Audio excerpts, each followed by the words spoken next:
שלום, שמי תומר.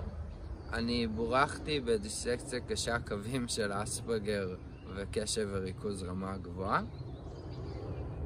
אני כיום מתעסק באילוף כלבים וסיוע בעזרת כלבים.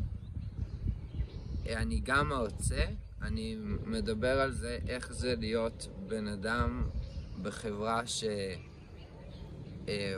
שדורשת שלמות, ובעצם על הקשיים שהיו לי ואיך בעצם התמודדתי איתם. הייתה לי מורה שאמרה לי שאם אני אמשיך ככה אני אעבוד בזבל, וזה מאוד הלחיץ אותי, כי אני חשבתי שאני הולך להיות הומלס,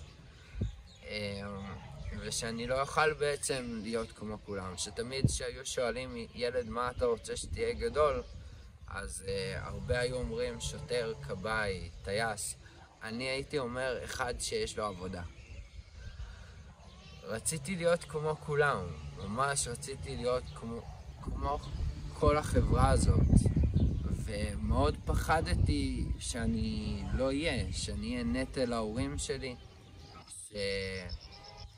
שבעצם ההורים שלי יממנו אותי כל החיים, או שאני אהיה נטל על החברה, שהחברה לא תדע איך לעבוד איתי. ומאוד פחדתי להיות שונה. אני רוצה לעזור לילדים שמרגישים שהם שונים והם לבד, ולהציג להם משהו שאני בתור ילד לא היה לי, סוג של מראה של לראות שהכל יהיה בסדר. להורים של ילד עם קשיים